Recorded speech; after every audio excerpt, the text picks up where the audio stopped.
Oh, yeah. Are we live? I don't know. Are we live? All right, let's start the countdown.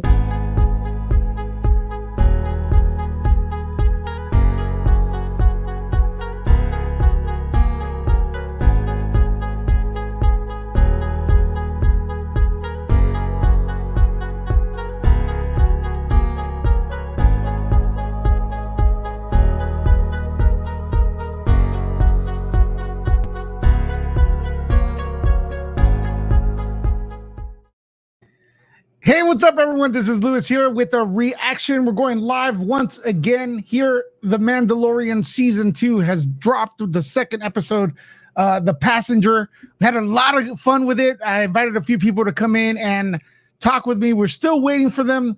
It just ended on my end, and so I'm going to wait a little bit before we start getting into plot details and everything, and we want everyone here to join in and let us know what you thought and tweet and retweet and everything. And we're gonna have a lot of fun, hopefully for an hour or 2 hours. I don't care, as long as you guys are here. We're gonna go crazy. We're gonna go Mandalorian crazy. We're gonna go Star Wars crazy after this.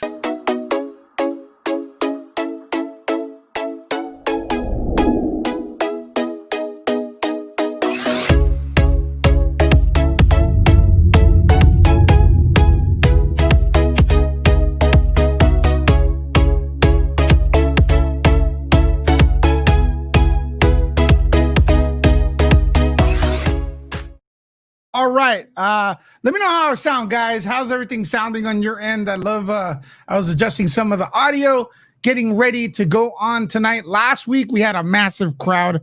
We had a lot of fun. We're going to be talking spoilers for Mandalorian, The Passenger. That's the name of it. I'm going to tweet this out so people could start to like come in and enjoy and have a good time, hopefully, here on the Nerd Report. If you're not a subscriber, please subscribe now. Hit the notification bell if you love Star Wars. If you love anything that's nerdy, check our channel out. I don't know what's going on right here. I'm trying to do this real quick. Nerd Report. I'm going to tweet this out at NerdLecca, at the Nerd Report, if you want to head over there and over there on Twitter and follow us. Let's check this out real quick. I'm going to tweet it out.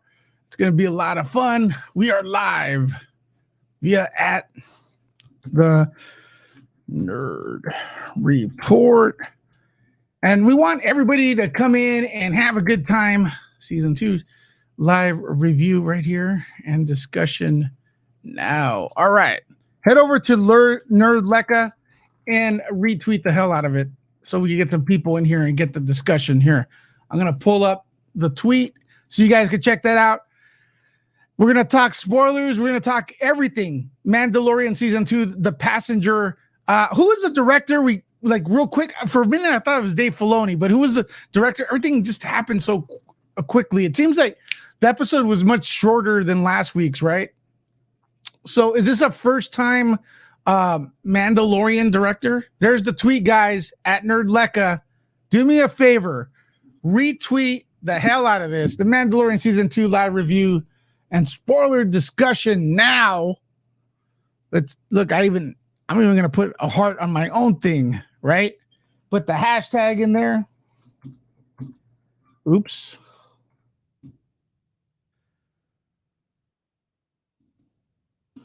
As we're waiting for, did I just spell that wrong? As we're waiting for some guests, what did you guys think of the episode? Give me a scale of 1 to 10 right now in the chat. Scale of 1 to 10 right now. First impressions. First impressions, scale of 1 to 10 to check this out. Peyton Reed was the director. Thank you, Mr. Garcia. Thanks for coming in here and checking it out. All right, let's see what we got. We got Hermit in the Woods. Wow, that was an interesting show. So I'm assuming you liked it. Master Swag King Entertainment, going to bed. Good night, man. Have a great stream. Load the Bases 49 is in the house. Wow, I found that incredibly boring. Whoa, what? That could have worked as a Scooby-Doo plot. Come on, man. Really? I don't know. Okay, so you give it a 5 out of 10. All right. weakest episode of the series, in my opinion. It started strong, felt like it was a filler episode. Okay, we'll get into that a little bit. So we're getting 6, 5, 7s. What would I rate Andy Ortega? We're doing the ratings right now. Okay, so 1 to 10, and then we're gonna go. We're getting like mid of the road. 7's good. Mid of the road. How would I say? Reactions from the fans right now. But I know a lot of people are still coming in. A lot of people have not seen it. They're finishing it up, and they're gonna come in here. And I did set this stream up to start at 1, but we're starting early, and we're gonna start talking about it earlier. If Robert, if you want to come in, you may just send me a private message on Facebook. I don't just want to.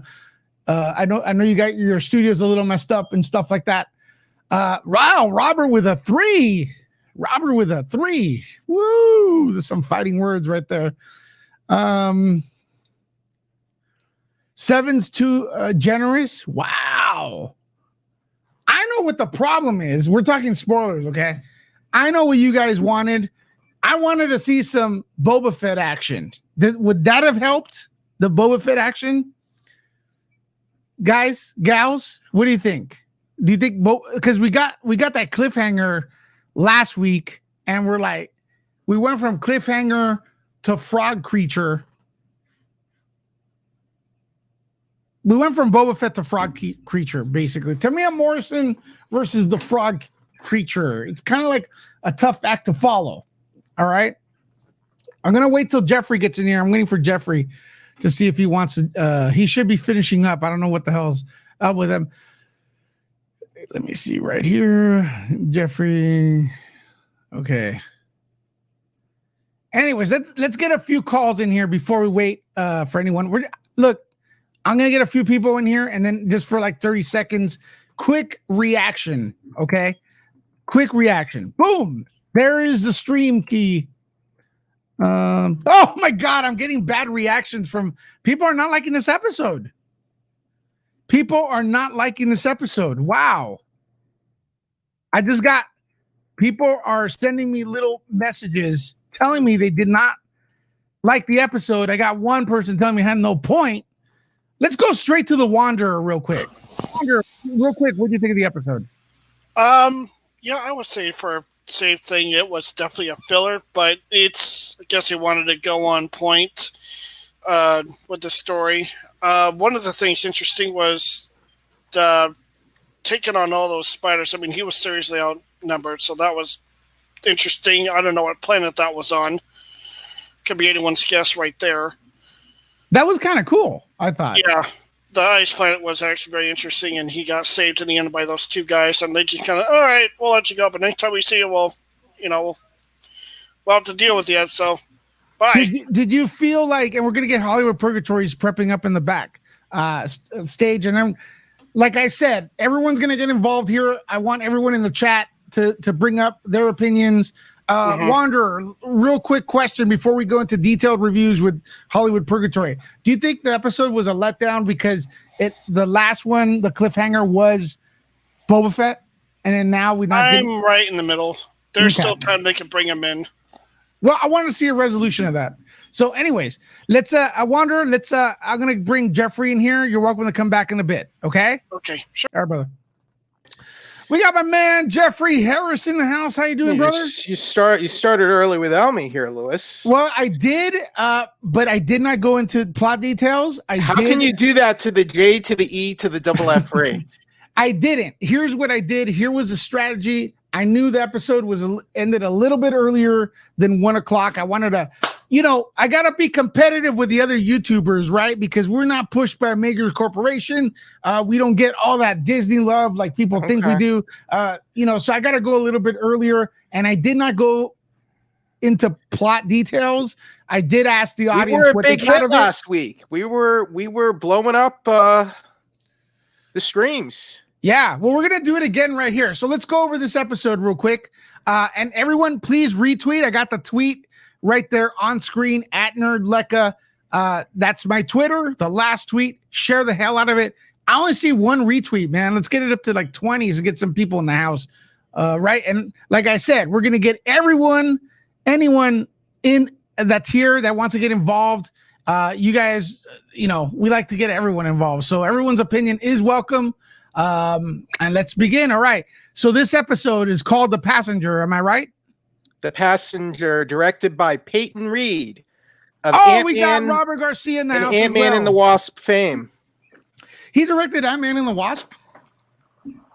Yeah, and Ant-Man. Yeah. Okay. Sorry, it's late. How you doing, Robert? I'm good, man. Can you hear me okay? Yeah, perfect, bro. Cool. So we're gonna go with Robert Garcia in the house and Jeffrey Harris. So let's start this off. The episode pretty much starts off where the last one ended, on the desert, and we see what looks to be a few bounty hunters setting up a trap similar to what the Ewoks did to the speeder bikes on Endor with the rope or whatever it is. And I'm thinking, you know what? Mando is going to outsmart him. He sees it coming a mile away. He's not going to fall for that. And he does. The thing hits him. He falls off. And that scene, honestly, was incredible. What did you guys think of that? Let's start off real quick with Robert. What did you think of that opener? It started strong. It started really, really strong. Talk a little louder, brother, if you can. I have my AirPods in. I don't know if it's picking it up good. There. But it was one of those episodes where I don't know if it's a preference, but I really like seeing these desert planets and these settings where it looks rough. It's the Old West kind of vibe to it. But it started off really, really strong, and then with the new or not bounty, but his side little hustle thing he had going, that's where it kind of turned for me. Well, let's get into that in a little bit. We're going to go through kind of like dissect the scene by scene. He wants to go scene by scene, Robert. You're jumping ahead too early. Yeah, and then I'm really interested in your opinion here with this episode. So stay tuned. We're talking about the opener with the jetpack and everything. He blows the hell out of that. I honestly love that scene. The fight choreography was awesome, but it was very how would I say? I knew he was going to use the jetpack and kill that Jawa looking thing or whatever it is. What did you think of the opener, Mr. Harris? Oh, it was a good fight scene, a good setup. I liked the little payoff with the little dude. I don't know what you call that character, what creature that was, but it was a fun little. Yeah, it's a fun way to sell toys if they make that toy in the future. I don't know what you call that creature, but the way he tricked it with the jetpack, like give me the kid, I'll give you the jetpack, and that was not a. They set it up. They set it up by showing he can control the jetpack with his gauntlets. He can wrist control them. So I figured, okay, he's gonna grab the jetpack and he's gonna launch that schmuck into the air, and that's exactly what happened. What was in The Force Awakens? Not that character, but that species. Okay. He was that little laughing guy who was bothering Rey on Jakku when she was scavenging parts. Right. And we're getting the same reception from the comments here. The opener was amazing. It got a little weird. Okay, so I saw they went to Mos Eisley. That was Mos Eisley, right? And then they went into the cantina again. At that point, I thought I was watching a Dave Filoni episode because a lot of wink, wink, nudge, nudge to the original trilogy, which is okay. The dialogue between that lady without the eyebrows, which I forget her name, and Peli. Mando, Amy Sedaris. Amy Sedaris, yes. That character's a little off to me in the Star Wars universe, but whatever. The dialogue between her and Mando was a little strange to me inside the cantina. Very clunky. I'm going to start off with Jeffrey. What do you think of that scene? I like Peli. I like the scene. I don't think you know what you're talking about, Louis. Okay, fair enough. I think that's on point. I don't. But what do you guys think in the comments, though? If you want to add on. Robert, what do you think of that scene? I was fine with it. Yeah, there's as if we're gonna look at like chemistry between those two characters, it's slightly amiss. I'll say slightly. I mean, but I think we're always gonna have kind of an anchor or a throwback to the original trilogy in this series. So visiting Mos Eisley and revisiting a lot of these established settings are probably going to be prevalent in the Mandalorian. So that's been my thought the entire time with the series, is that He's the a original colorful trilogy. character, and it's a colorful galaxy. Okay, Yeah. so we move on and we get the mission of this week. And there, I'm starting to think this is what the Mandalorian show is. It's the weekly serial. It's the way George Lucas, with the Flash Gordon serials, they were pretty much like kind of like an overarching storyline that was moving forward episode or week by week, but not a lot, right? And then it was an adventure of the week. And this is pretty much where I started to get that idea, because I've had that idea about the show for a while. We're like, it is what it is. It's a Flash Gordon serial, right? It's what Star Wars originally was kind of is, right?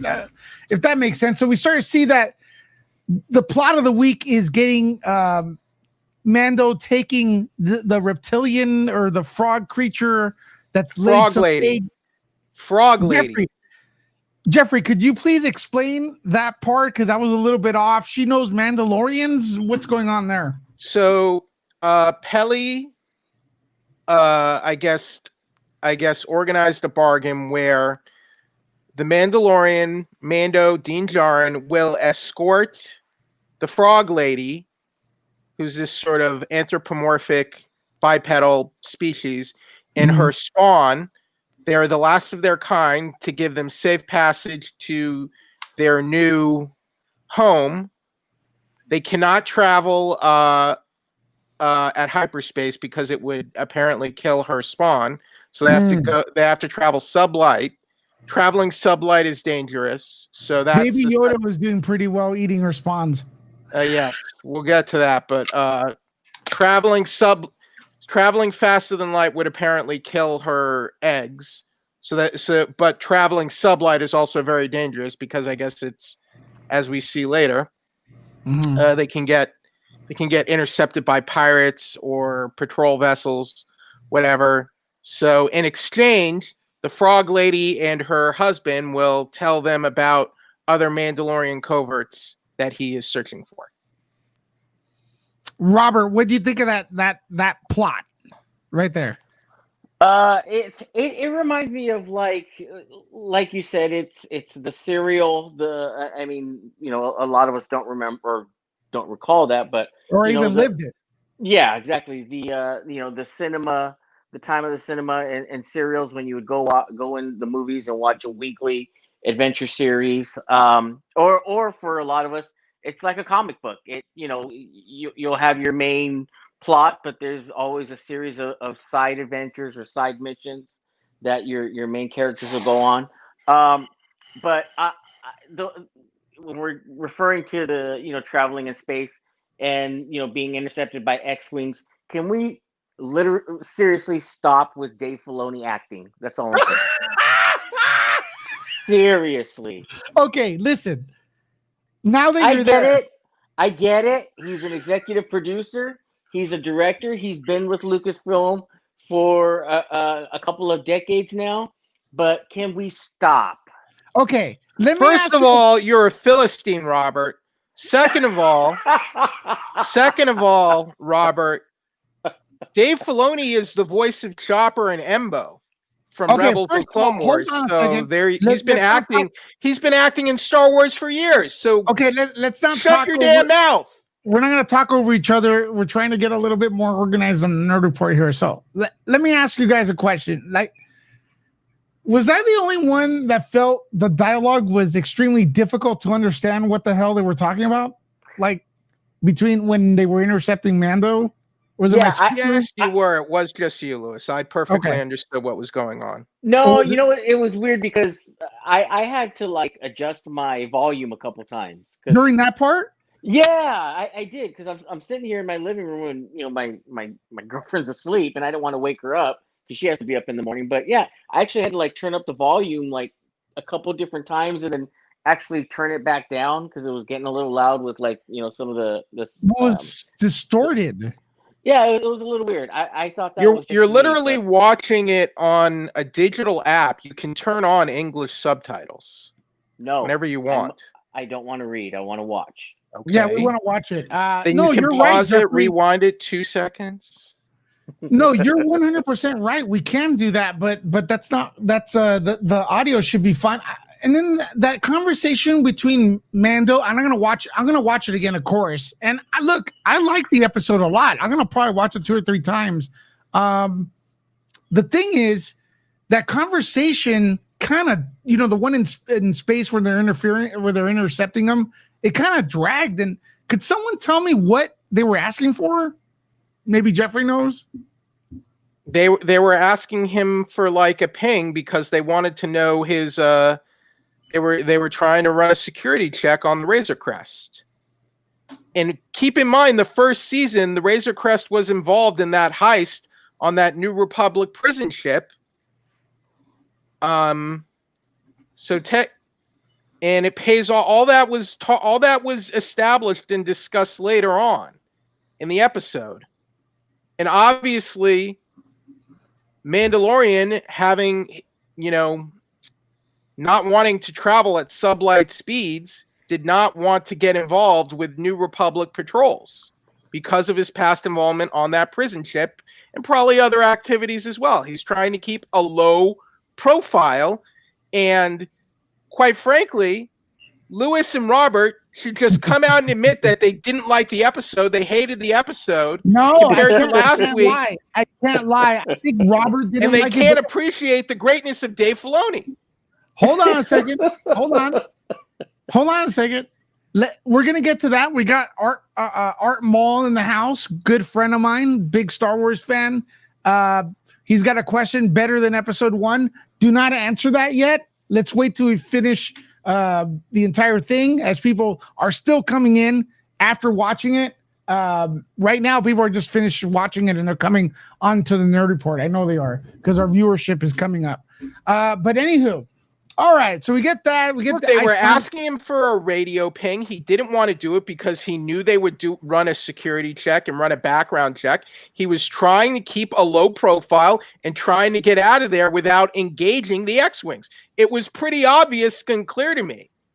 It's basic storytelling. It was clear. It was crisp. All right, Jeffrey, you're getting a little defensive because none of us have said we don't. Well, I think Robert gave it a 3. I'm not giving my score yet. I enjoyed the episode. I will tell you this. All right, so we get the ice planet. It looks like the Razor Crest is damaged. Baby Yoda starts like eating all the eggs, which is kind of weird because like I kind of feel like Baby Yoda is kind of like he's getting less mature as time goes on instead of growing. I don't know why he would be like pretty much like murdering this creature's spawns when it seemed like in season 1 Baby Yoda was kind of an intelligent being. Am I wrong? He's just stealing the eggs and eating them. Only thing I did not like about the episode was the child. The character is called the child. Its name is not Baby Yoda, by the way. The child eating the eggs repeatedly and it being done as a comedic gag because they established that Frog Lady and her spawn are the last of their kind, meaning they're an endangered species that's been nearly driven to extinction. So they established that, and then Baby Yoda is casually eating the eggs as food because, we saw in the second episode he likes eating frogs. Mm-hmm. They established that, so I guess he's like, oh, frog eggs, even better. I was bothered by that, and I was bothered by that they kept doing it and continued doing it throughout the episode, that he constantly ate the eggs. When they established that this is an endangered species of aliens, I don't know about the character getting less mature. I mean, the child is 50 years old.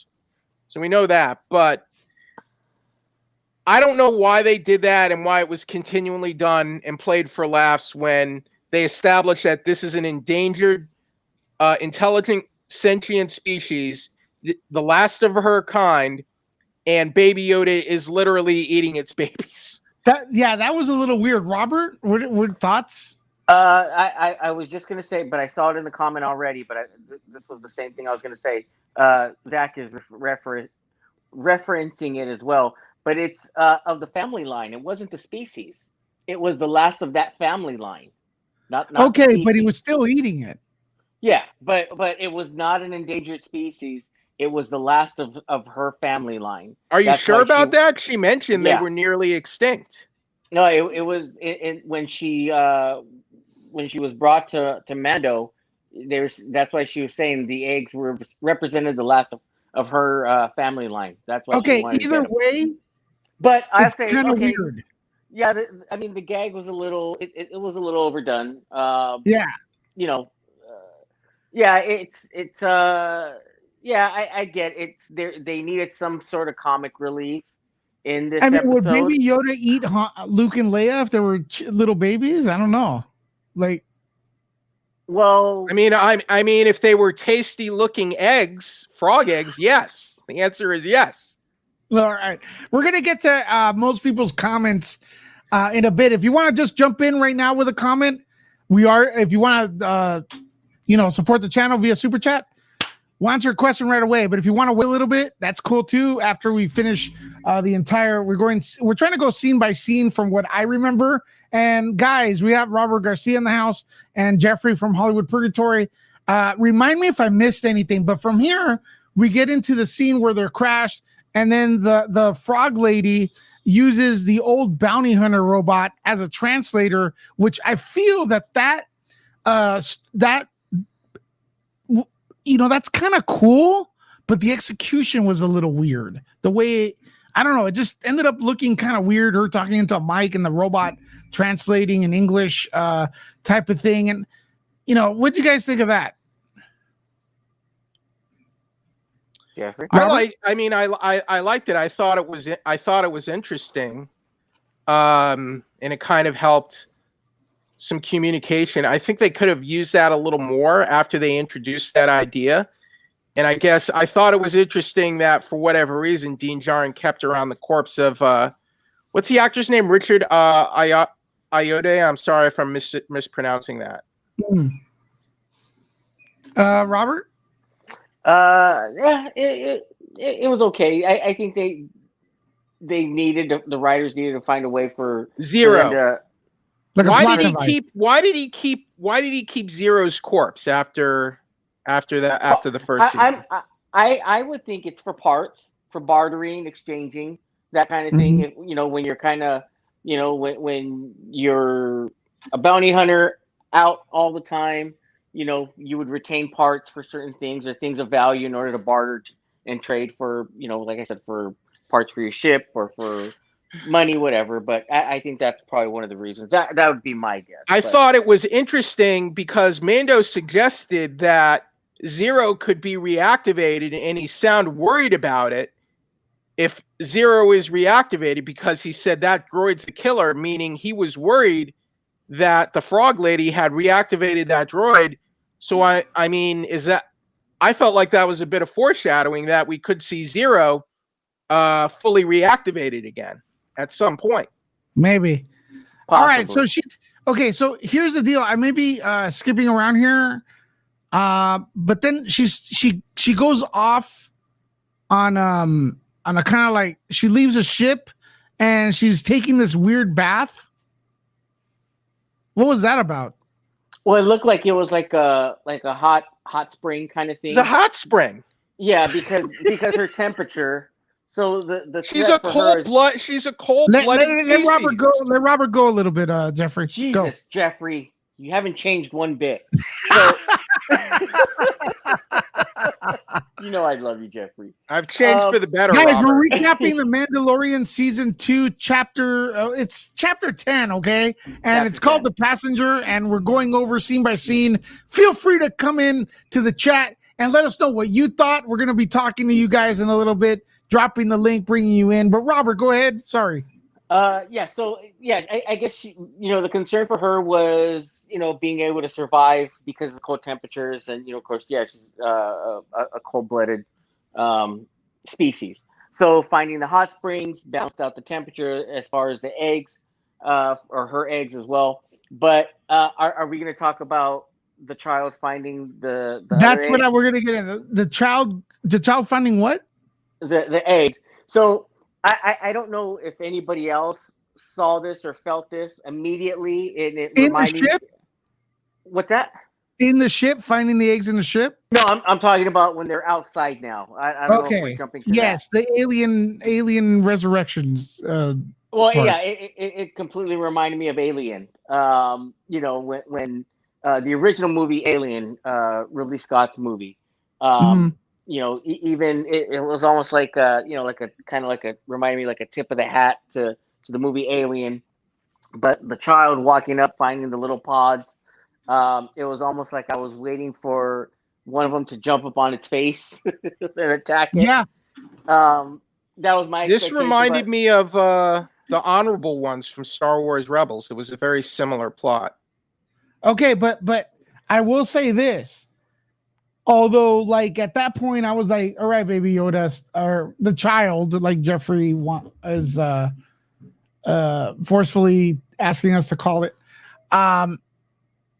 Enough already. Stop eating things. You're messing up the missions, right? You're getting everyone into trouble. It eats that spider thing, and then they all start hatching. And then we get this massive queen spider, like the big alien. And then that scene, I gotta say, it was pretty awesome. The action as the Mandalorian grabs a child and is going back to the ship. I thought that was pretty awesome. What do you guys think, Robert? Starting with Robert. It was too reminiscent of Alien for me.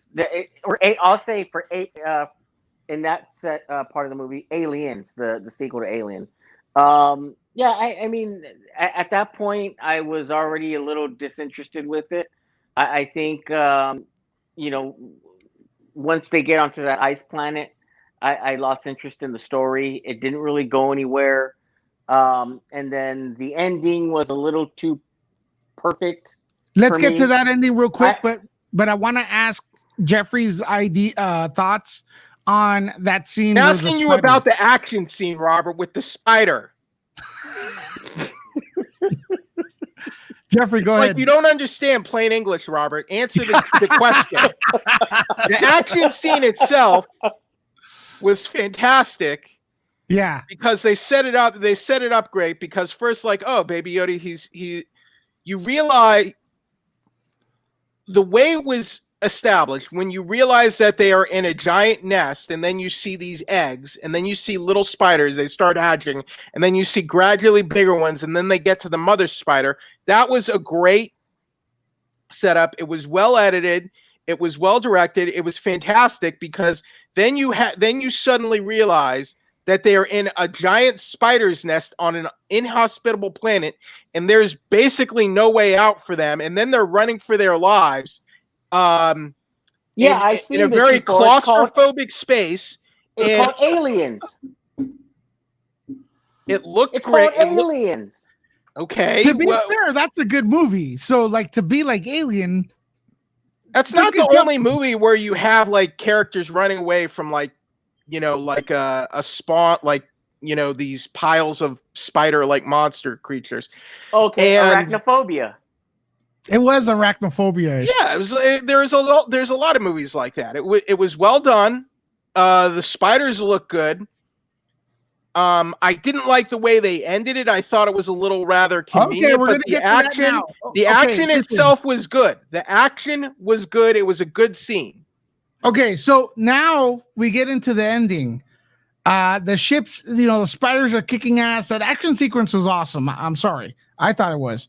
And then they're about to take off, and then the big spider lands on the ship and brings it back down, which I thought that was awesome.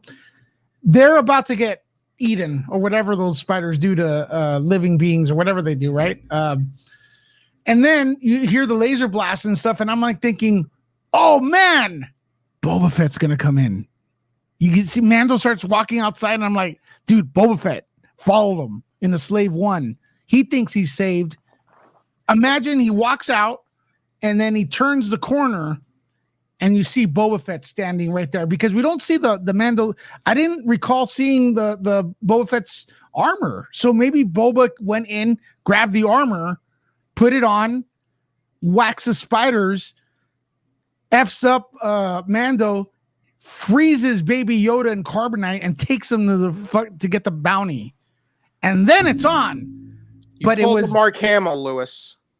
Then it was Dave Filoni. It was Dave Filoni shooting, which it looked all right, but the dialogue was weird. Again, what was wrong with the dialogue? What was weird about the dialogue, Lewis? I don't know, man. Well, the best part was that Dave Filoni didn't speak any dialogue. That was the best part. So that's what saved it for me. But I mean, was that the director, the other guy with Dave Filoni? No, the director was Peyton Reed. I don't know how he looks like. Younger dude. He's a younger dude. Okay, he wasn't the guy in the X-wing. No. It wasn't. It wasn't the other pilot. No. Yes, it was. There were Peyton two pilots. Reed was the pilot? No, not Peyton Reed, but that actor was not Peyton Reed. That's what I just said. That wasn't Peyton Reed, the other X-wing pilot. So they save him from the spider, but they leave him there to die and freeze. Did you guys was that a little weird? No, they made a deal. So he was like, okay, technically you're owed bounties for the prisoners you caught in the prison heist episode. So we'll just sort of let this one slide and just leave it off book. They gave him they let him slide instead of arresting him. All right, and then the ship works. Like he just fixes it and leaves. It's a patch job, Lewis. He's able to fix it enough to secure the cockpit why did he do that? so they can get off planet. Mando slept a lot in this episode. Would you agree, Robert? he took a lot of union breaks. He took a lot of naps, man. Is he on the union payroll or what? Yeah, he did. But I mean, I don't know if we're going to summarize it yet, but yeah, I mean, it just, I get that we were excited to see Boba Fett. I get we're excited to see Ahsoka. Let's get to that. Let's get to that right now. Okay. He goes off to space. The actor was Paul Sun-Hyung Lee. Okay, let's get there's a lot of people here. It's 1 a.m. We have over 30 people here. That's amazing. I want to thank everyone. If you're new here, this is the Nerd Report. We like to talk about nerdy stuff, horror, sci-fi. Star Wars is my favorite.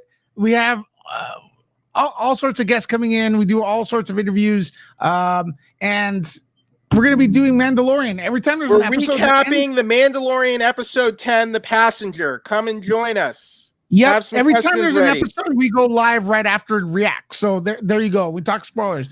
Let's wrap this up. He goes into space, and from what I recall, because I've only seen it once, he goes back into a nap. No, Boba Fett doesn't show up.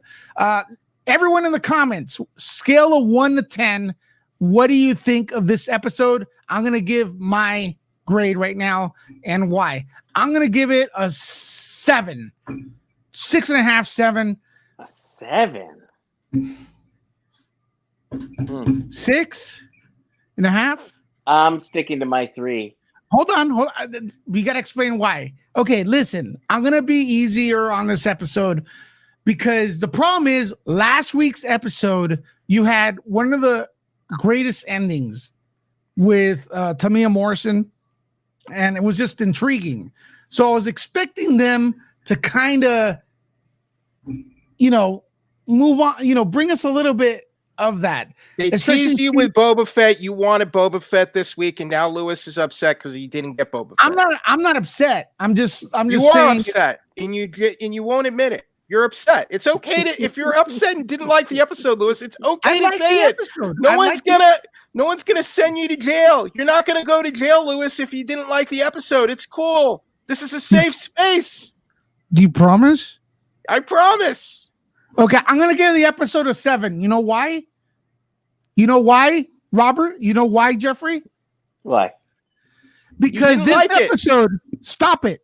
This episode was way better than watching CNN look at a 1%. All right. And not count one goddamn ballot for 4 days. I give it a 7. Did we really need to go there? Yeah, we need to go there. Shit. Okay. It's the elephant in the room. You don't need to talk about. I like the episode a lot. But we got to accept it for what it is. It's going to be the weekly adventure. And you say 7, like Lewis, but it feels like you should be ranking it as 6. Okay, 6. Like. Jeffrey, you're right. Let's go to Robert, scale of 1 to 10. Let me know why. And I want everybody to come in the chat to tell us why as well. And then we'll go to Jeffrey. Robert, scale of 1 to 10 and why? Sticking to my 3. I didn't feel like it was important to the overall story of the series. It was just a little bit too much. There was too much compliments to other movies. That's just my personal opinion. A lot of alien, visual references. I don't see the problem with that. Well, let him speak his mind, Jeffrey. You're gonna get yours. Yeah. So I mean, the dialogue was a little weird again between on Mos Eisley. It was a little played out with the child eating everything, or continuing to eat stuff. So I'm going to say this is probably, just my opinion again, the weakest episode of the entire series, including the last series. Like I said, and I'll say this right off the bat, I wasn't expecting Boba Fett. I wasn't expecting Ahsoka. That's going to be a slow burn. Let those play out. We still have another, 6 weeks, six more episodes, 7 more episodes or something. So I wasn't expecting it. I wasn't expecting a big, fight with Boba Fett or anything like that. So let that play out. Let it burn. Let that slow burn happen. But this episode, as a standalone episode, it was a little weak, in my opinion. So I didn't have that excited feeling at the end. Sorry, is that cool? Are you done? Yeah, I'm good. All right, Jeffrey, real quick, go 1 to 10. Better not mute me, Lewis, while I talk. Why would I mute you? I never muted you. You have. So this episode, I'm feeling about a 7.5 now. Oh, and I'm going to list a few things that brought the episode down for me. One, it was much shorter than last week. I feel like sometimes the episodes are a little undercut. I feel like 50 minutes would be a good length per episode, rather than this was I think without the 32 credits and it was right under 40, 38 minutes, basically. The ending to me did not work, and not because it was Dave Filoni, who Robert is constantly slandering tonight, and I'm not okay with. Dave Filoni is a national treasure, for one thing, and I love that we got to see Trapper Wolf again in this series. My problem with that was that it was too convenient that the pilots who were going after him and were trying to arrest him, and they were fighting for their lives to evade. Okay, we'll just let this one slide and just let you off the hook this time, and we'll leave you guys here. To me, that was way too convenient, and it just sort of easily resolved that conflict when, okay, these guys are trying to arrest them and catch him earlier, and we'll just let you off the hook, because even though you took part in that prison ship heist, you did catch those criminals and caught them. So I don't know. I thought that was a little too convenient, a little too easy way to resolve that conflict. I didn't think that worked. It wasn't necessarily the dialogue. It was the way that conflict was resolved didn't work for me. And I think the issue is managing expectations. When last week, okay, we got Cobb Vanth, we got the reveal of Boba Fett, and then there was no follow-up with that. I think there is just something. I think they did blow their wad a little bit too early by doing Cobb Vanth and teasing Boba Fett in the same episode. Because okay, now, all right, Boba Fett's alive. What's going on with that? And I think they maybe did that a little too early in the first season, because fans are going to be like, "Oh, where's Boba Fett now? What are you doing with that story?"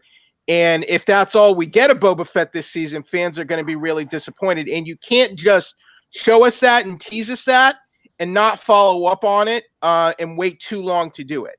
Otherwise, it's pointless. So other than that, I was fine with the episode. I thought it was a good episode. The action was good. It was suspenseful. And I like Dave Filoni, and I don't really see what Robert's problem is, considering Dave Filoni is a good actor, and he is the voice of Chopper and Embo, two iconic Star Wars characters. He is slandering Dave Filoni's good name. Okay, good voice actor, great visionary, not a good practical live action actor. No. Guys, I'm dropping the link. Hold on. I'm dropping the link in the chat. You guys want to join for like 30 seconds? Trying to keep this so like a lot of people aren't talking over each other. Got a few complaints with the channel because we had too many people talking over each other. So I want to interact with the audience, because that's why we have this channel, to interact and have a nice community here. It's the Nerd Report. Subscribe, hit the notification bell. Art Douglas, who I really like as a person, but he's very knowledgeable about Star Wars. He's a friend of mine. We lined up for the prequels. That's where I met him. Continue our friendship. We always talk on Facebook. Send me this. He goes, the frog creature. Well, hold on. He is pretty much right here. I'll paraphrase him. Baby Yoda eating shit is getting old. That's what I got. Just to make, that seems to be what it wasn't that he was eating that creature's babies. That's what was my problem with that. That should not have happened. Also, the creature is endangered. She said this is the last hospitable planet for our species. So they are basically an endangered species. Are you going over the episode as we talk? Yeah. It probably is. That's awesome. That's awesome. I think it's the same thing, even if it wasn't an endangered species, to say, hey, this is our family, the last of our line. And then he was eating an intelligent creature's kids. Yeah, at that point it's kind of like villain, like almost like a villain. And then he did it again at the end of the episode. I was not okay with that. So six and a half? Does it go back 6.5? Well, that's kind of why I rated it lower than an 8, because he kept doing it, and he did it at the end. Okay, next, Robert, what do you think if of I read that script, I would have taken that out. Like, no. Well, it seems like someone should have caught that, because it's starting to look like Baby Yoda is not an intelligent creature. He ate everything. Brian says he ate everything.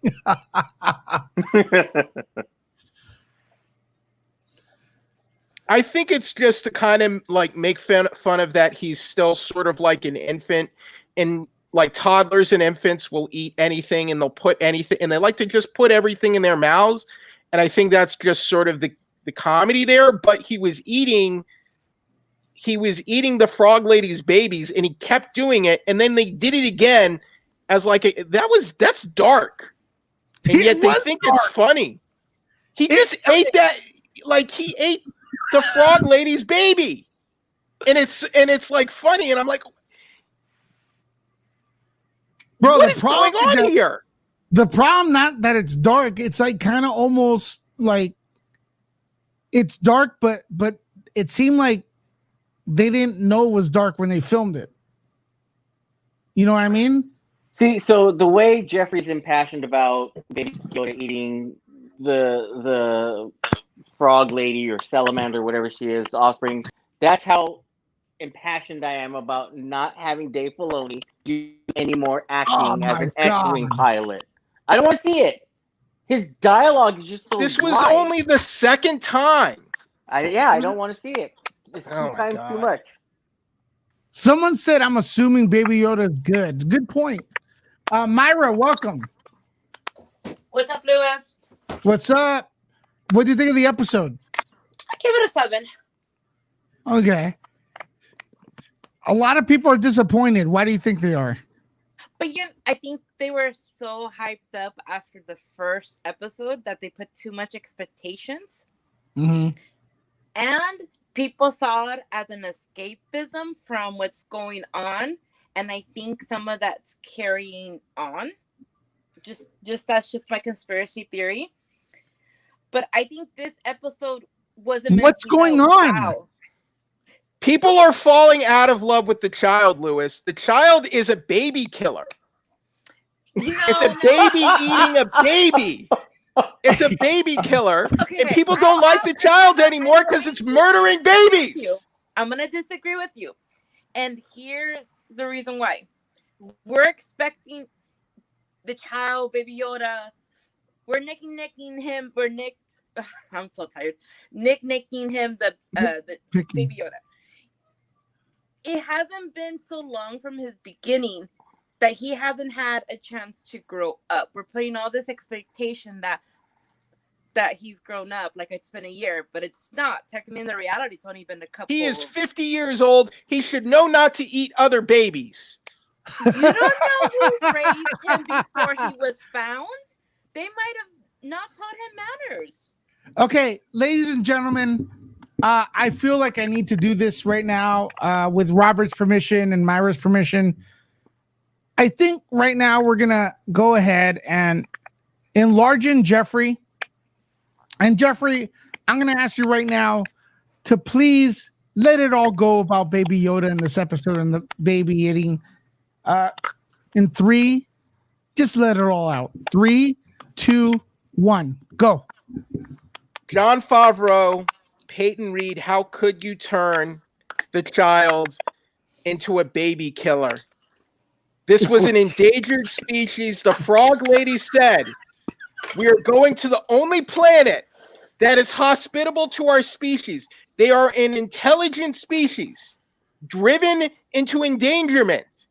And you had multiple times the child eating her young, her spawn, for comedy, for laughs. That's not okay. And now you've made everyone fall in love with the child. Now everyone's going to hate the child because you made him into a baby killer. Eating babies. It's one thing to eat just like a desert frog on that planet from the first season, but now he is eating an intelligent, endangered species young. How could anyone have been okay? Where is the awareness? Did anyone speak up like, guy, Mr. Favreau, Mr. Reed, maybe we shouldn't have the child constantly eating the eggs and not like, if he had thrown them up later and they were fine, I would have been fine with that. But he was eating them and digesting them. He's eating her babies. Why are we okay with this? I'm not okay with it. Something has to be done about this. This is not okay. Okay, so let me say this. So Jeffrey, tomorrow when I wake up in the morning, I'm gonna have a cup of coffee and I'm gonna have probably a couple eggs over easy. Know what I'm not gonna eat are baby chickens. I'm not gonna eat baby chicks, but I am gonna eat unfertilized eggs. I don't eat that shit because I'm only vegan. way this pays F off, Lewis, everyone. is if the child is a Sith Lord.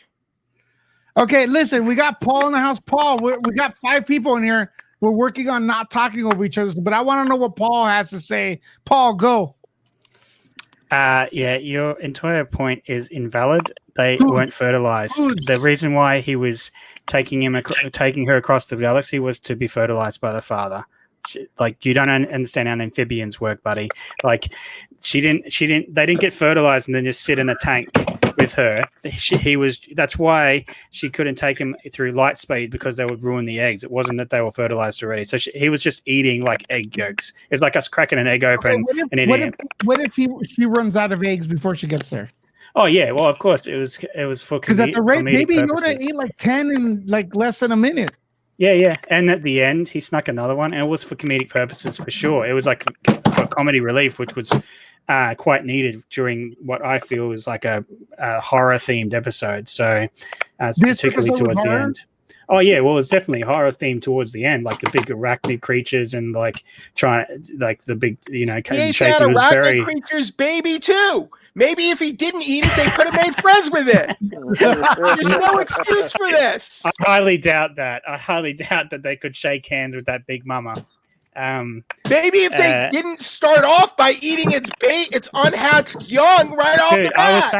I was saying this to Lunga because we did a watch party and had a discussion about it afterwards. It like if you look at Yoda, except for the prequels, I don't know why George didn't keep the continuity, but every time in the original trilogy, every time you see Yoda, he's eating or cooking something to eat. Like the first time you see him, your feelings. All search your feelings. This child is a Sith Lord.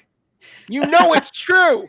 Well, I mean, he could have been a clone, and Palpatine obviously is in control of the cloning facility, so he could just have put a little bit of DNA into Yoda's DNA that he stole. He's not a clone. He made a baby Palpatine Yoda. Kuil said he's not genetically grown. Okay, guys, it's late for me. I gotta call it. Thanks, Louis, for letting me come and hang out. I'll come back next week too. All right, buddy. Nice to have you here. You give it a 3 out of 10. That was Robert Garcia. Thanks, man. All right, guys. We'll see you. Oh, that's rough. I wouldn't say it was that bad. So what do you give it a scale of 1 to 10? I'd probably give it a 7, being that the last week's episode was probably a 9 out of 10 for me. Paul, don't you think it was rather convenient that the New Republic pilots just kind of let him off at the end? No, they didn't. They dogged him so bad. They're like, fix your transponder. See ya. They didn't try to help him at all. They had a warrant out for his arrest, and they could have arrested him after chasing him down.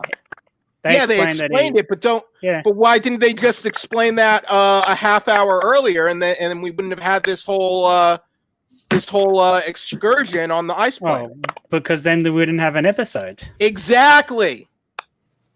Just like if Holdo told Poe what was going on, we wouldn't have lost the whole resistance. You're crossing the streams, man. You're crossing the streams between idiot writers and actual people that know Star Wars lore. You know what happened when they crossed the stream in Ghostbusters, Paul? They killed the Stay Puft Marshmallow Man and they won, and everything was good at the end. Crossing the streams is a good thing. It's good. It's not a good thing at all. I would like Kathleen Kennedy stay far away from the Mandalorian. Thanks very much. Well, I think she greenlights it though, man. No matter what. Well, of course she greenlights it. Look, I was saying to Lunga, look at the toys they're pumping out for Mando now. Do you see any toys still coming for Rey or Kylo? They're on the shelf still at half price. Okay. So look, I have a theory too. Like George Lucas used to say the prequels and Jar Jar were for kids. They don't make Jar Jar toys. They never did. They came out in the first batch. No one liked Jar Jar, and they blame the kids for it. The kids don't like Jar Jar. They like Darth Maul. He's barely in the movie. Jar Jar was barely in the damn movie. Yeah, there's a Darth Ray figure they just made, Paul, so you're wrong. Well, listen. But who's buying that, man? Like, honestly, what person? I'm talking about the people who were like no one can deny The Last Jedi completely broke the Star Wars fandom down, and then The Rise of Skywalker, no one can deny that is a piece of trash. It's temporarily out of stock on Amazon, so people are clearly buying it. You're wrong. Well, maybe it's their fantasy, man. Like they're like, I wish you went dark side. No, the child though does sell a lot. The child definitely, man. And Mando, I've seen so much down here in Australia. I've seen so much products for Mando fill the toy shelves. I've barely seen anything from the sequel trilogy. Like they just don't sell, and Disney knows it. Like they just know it. And they're leaning heavily into this stuff. That's why they're bringing Ahsoka into Mando. That's why they're bringing Rebels into live action, because they're going for the stuff that really counts. I'm gonna drop I'm gonna drop this link real quick. I got 600 plus subs right here, 644 subs. This is gonna be like my personal channel where like I talk stuff.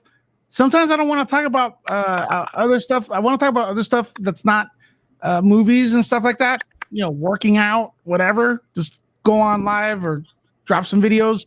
Nerd Lecca, I dropped the link. Please give me a sub if you can. And I want to hit 1,000. So maybe we get some fun stuff in there. But thank you very much. I know Paul's gonna follow me, so I'm good. I already did. All right. Yeah, we got 644. If we reach 1,000, it'll be amazing. So what were you saying, Jeremy? What were you Huh? saying? You said something. Someone was saying something replying to what I said. So I was thinking that also Disney is pushing a lot of the prequel stuff because I'm seeing at GameStop a whole bunch of re-releases. Do we lose Myra? Myra, can you hear us? Are you with us?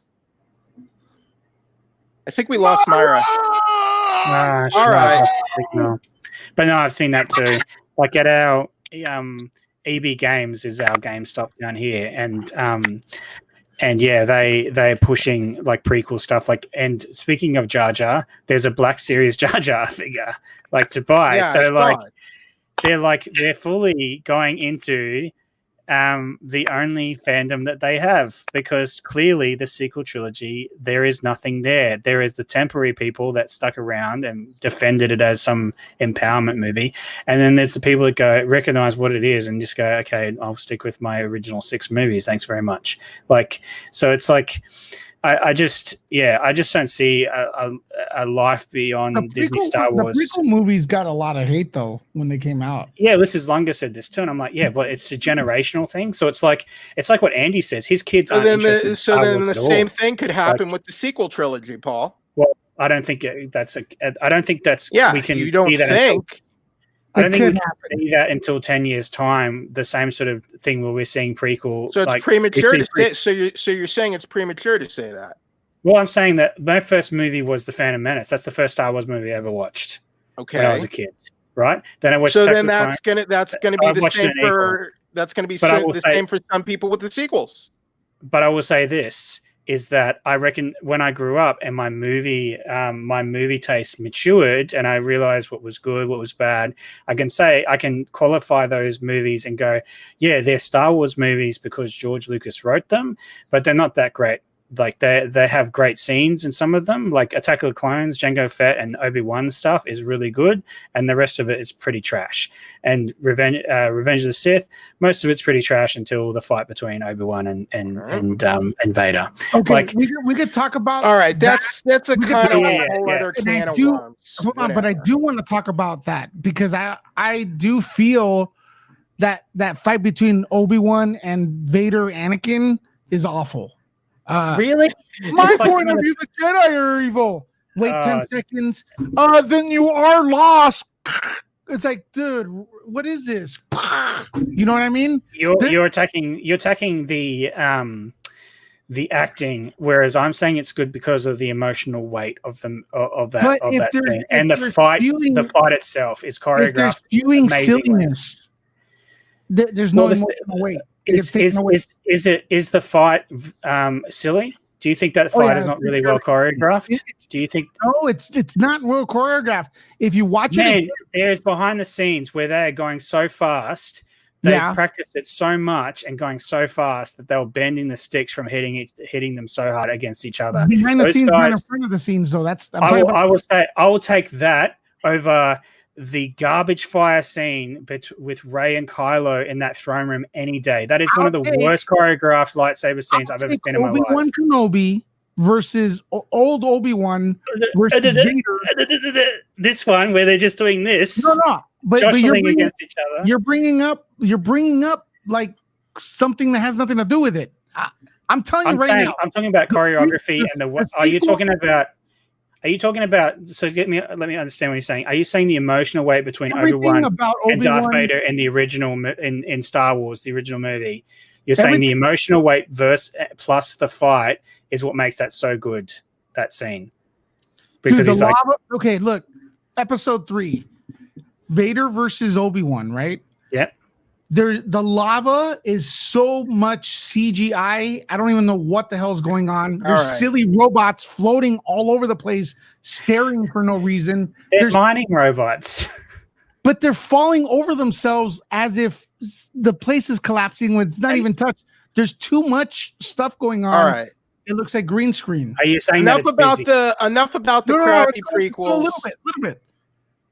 We'll go a little bit. Go ahead. What'd you say? Me? Yeah, you said. Are you saying what? I was saying. Are you saying that it's so busy in the background that it's like hard to follow what's going on? It is. It gets dated, and there's like there is some good stuff in the Revenge of the Sith. I have the high ground. Imperial Jesk, like this is the thing about that scene. If you slow it down, and Vito does a really good, I think it's Vito. No, it's not Vito. It's Robot Head. It's an Australian YouTuber. He does this really good thing about the fight scene in that throne room. If you see what happens, the stuntmen who are in the guards' costumes, one of them comes in right at the start, and he has to stop halfway through his swing for her to realize and pick up and pull a lightsaber up. It's completely unpracticed. It's unprofessional looking. It doesn't look like a real fight. It looks so bad. And then suddenly one of their knives disappears in the fight, so he can't stab her, and she cuts him through. It's one of the worst. It's one of the worst scenes in Star Wars. What? I'll take. I'm not defending the sequel trilogy fight choreography because talking about that particular scene in general is one of the worst scenes. I'll tell you one thing. I don't understand why they didn't bring in a choreographer to mimic the prequels, because I don't understand. It's obvious the people love the prequel style of sword fighting way more than even the original trilogy. I personally prefer. Speak for yourself. Well, that's because they got a professional fencer, like sword, like fighting person in who crafted like a Jedi way of fighting that combined different styles of fencing. I like this slow fighting and dialogue. You strike me down, I'll become more powerful than you could possibly imagine. I'll take that over Darth Maul's flipping any day. Are you serious? You're gonna say the Duel of the Fates isn't good? Bro, here it is great, but the problem with that scene, come on. The problem with that scene is that it keeps cutting into Anakin oopsing his way through a victory over the Trade Federation in space. Oh, I thought you were going to say it cuts into the Gungan thing, and I was like, yeah, I totally agree. That too. Yeah, when I watch that movie, I just oh yeah, cut to the next part of Darth Maul's fight. Yeah, cut to the next part of Darth Maul's fight. That's awesome. Don't get me wrong. I love Ray Park's action and all that, and all that. That's awesome. And the music is amazing. But then it's like, oops, that's a good trick. Get the hell out of here. Let's see what Tyler. Tyler, what'd you think of that episode? Tyler, we can see your dinosaur head, but we can't hear you. Tyler, are your speakers plugged in? Tyler, Tyler looks like he belongs in the cantina. All right. Well, I think it's pretty clear they're setting up the child to be a Sith Lord. I think that's what we've seen this episode. I think that was really cool. How there was a lot of I felt like there was a lot of practical effects in this episode that we hadn't seen in Star Wars for a while, like the puppeteering, and I was like, that's pretty cool. Like they're throwing back to the old school way of doing like Star Wars and filming. Not the anti-alien was a new creature and was clearly an animatronic puppet. Yeah, and that's the thing. Like they could have done that CGI and it would not hold up. It probably looked terrible. And like, but you know what? The best Star Wars to me is when it's bringing new directors, but I feel like they have to mimic Lucas's style to a certain extent. They can't just go, "Hey, I'm going to make my own Star Wars." You said, the puppeteering. I would have liked this episode to have a little bit more gritty look, like the old A New Hope. Maybe would have worked a little better. It looked a little too sharp for me, but that's fine. That's just nitpicking. But the aliens in the bar looked awesome. Yeah, for sure. They were all like puppets or suits, just like the original episode. And I just think it was really cool. Like this is what happens.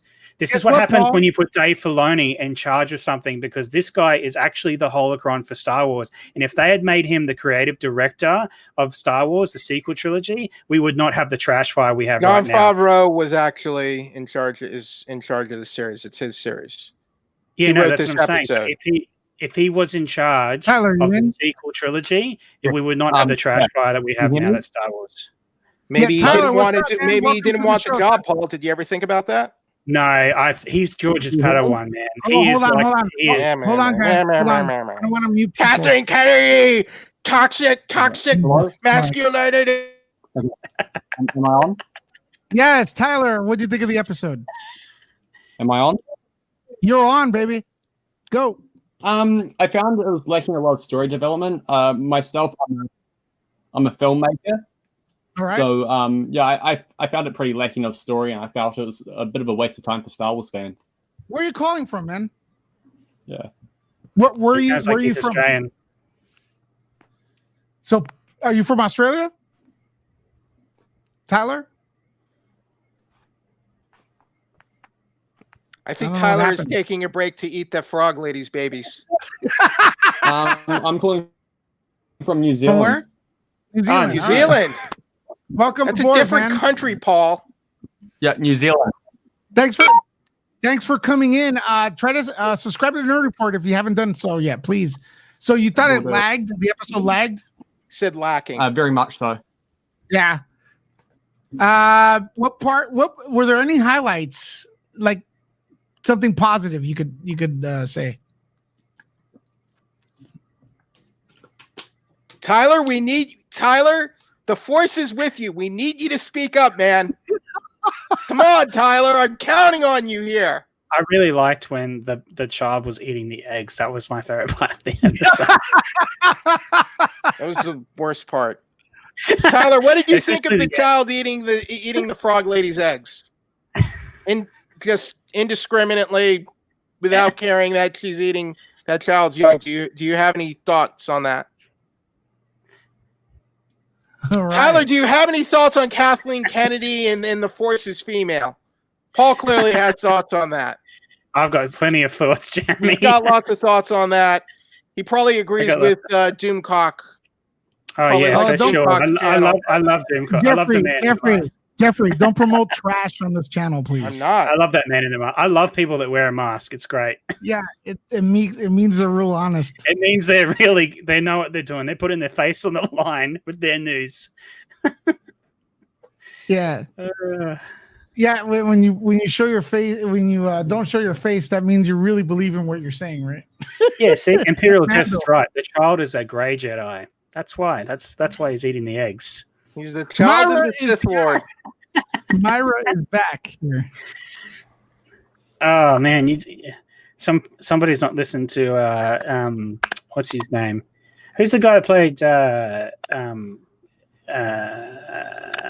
in Scooby Doo in the movies? He played the blonde-haired dude. I forget the character's name.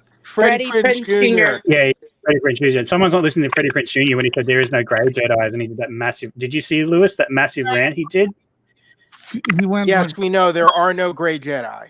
He went full postal, and he was like, "There is no grey Jedi's. There isn't this. There isn't that." Well, he's not wrong. He's not wrong. Right. Tyler, what's up, homie? All right, Tyler. How are you? Oh, all right.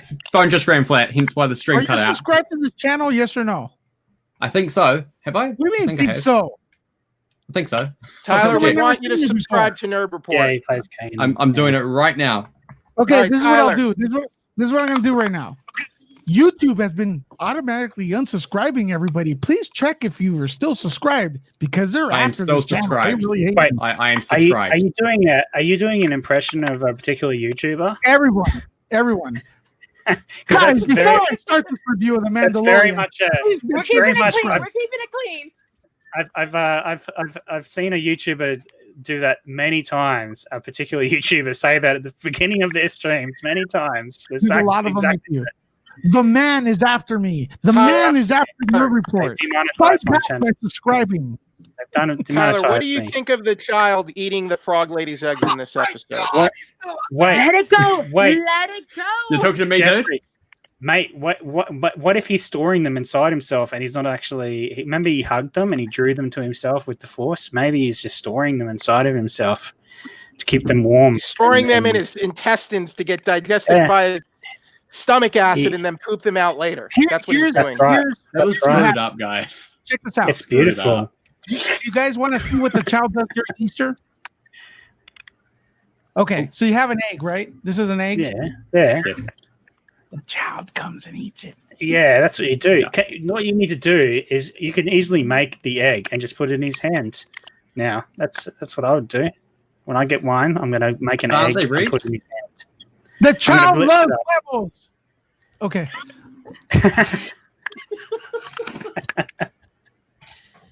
Oh, Slevin wants to join. All right, let's get him in. Hey, let's get him in. Where is he? Send him the link, damn it. Tyler, I think I've seen you before Louis, here, man. You just muted me. Yeah, I didn't mute right. No, this is the first time I've ever found your guys' channel, actually. How'd you find out on Twitter? No, I searched Mandalorian React Season 2, Episode 2 Reacts, and then I clicked Yay! And I thought I was shadow banned. I thought I was banned from YouTube. No, so I went the on A3 YouTube, predicted searched yesterday. that up, and then I clicked, and then I filtered it, went today, and then I clicked live, and you guys were the first result to come up. Awesome. Make sure to sub, man. Okay, so we're getting a six person here, Slevin. Slevin. So let's try not to talk over each other and have everyone's thoughts, but I want to ask him what he thought of tonight's episode. What do you think, brother? What do you think of tonight's episode, man? Can you hear me? Yeah. Yep. All right, cool. I give it a solid 7. There was a lot of plot armor. So 7. There was a lot of plot. Yeah. What? A plot armor For who? Plot armor. for do you the mean? Mando. Oh. I don't know. It's Talking just about story I mean, writing, he's sir? the main character. Yeah, of course, like- he has. I mean, he there's wears just armor. so much plot armor, dude. Like he was. Is this a new story writing term that I haven't heard of in script writing? The armor is literal plot armor because it can't be hit by a blaster. It just reflects off. So he literally is plot armored. Yeah, Plot armor is a hard to TV that tropes thing. much. No, it just means that like he's hard to kill no matter what. He's extremely lucky. He's always able to get out of situations by this fucking bare skin of his teeth. Right. Mm. His You fighting know? has gotten way better since episode 1, since the first season, Yeah. right? Well, Oh the yeah, first- the most opening definitely. scene- But like in this episode, all those spiders, dude. Oh my god, he threw like I'm not gonna lie, that ship was a freaking wreck. I couldn't believe that it was able to fly after all that. Like it was hard for me to believe that. With all the spiders. Yeah, Why did Baby Yoda start eating the spiders when they were on his head? It's like he wanted to eat them until they attacked him. Then he no more. yeah, he was done. He was like, no, I'm good. And then he repaid the frog lady who saved his life from those spiders by eating another one of her eggs. Let it go. It was funny. It was funny, Jeffrey. Yup, he It was slurped funny. that last one down at the end. Honestly, That was that's so great. true. It made me laugh, and that is why it's in there. Stop Yeah. putting your morals into Baby Yoda. Yeah, this thing I know reminded what me of a Paul's Doctor Who favorite book episode. is. It's a modest My proposal. favorite. I don't know. I agree. I kind of agree with Paul. Like, what if he was actually storing them? You know what I'm saying? What like because it was kind of weird the way he looked at them. the He very If chunked he first them. was time. storing them, in. if he was storing them, then the payoff should be he spits them back out later, and that never There was happened. no payoff. I think it's safe to say But it then- wasn't. but they haven't reached their destination yet, and they need to stay warm. So he poops them later. Probably, yeah. Well, he didn't chomp them. That's the They thing. did He the was new like, SpongeBob movie with Gary. The same. whole, Yeah, he did it. He wasn't munching on them. He slurped them down. like whole. That's true. I did You think can't of- do Like, that. You everything can't else end that the he's episode eating- that way. And Yes, you can. It's funny. No, It's a great yeah, way you to end the can because episode. No. the Mandalorian just like It's the end of Unacceptable. the ship falling out of the sky and then falling back onto where Boba and he is. slurps one down when he knows he's not supposed to do it. Yeah, it was Okay. funny. It's So let me hilarious. ask you. I'm gonna ask Taylor. Taylor, right? Tyler. Tyler. Tyler. Are there any other filmmakers on the panel here that I know? No? Okay. Tyler, right? Yes. Tell me if I'm wrong. There's a thing called, maybe this is the slang for it, guerrilla filming. Yes. A lot of the practical effects back in the day, they were used because it was low budget films, Star Wars, even horror movies like Halloween or whatever, right? Yeah. And so on and so forth. So when you get a puppet, right, you kind of have to be careful how you show it because then it's going to look silly. Yes. I hate to say it, but there was many times where it looked like Baby Yoda was like walking like literally like this, dude. Like I totally agree. Yeah. It was like the way it was shot. It was like if you see too much of Baby Yoda, it's gonna look whack. You gotta kind of whack is bad.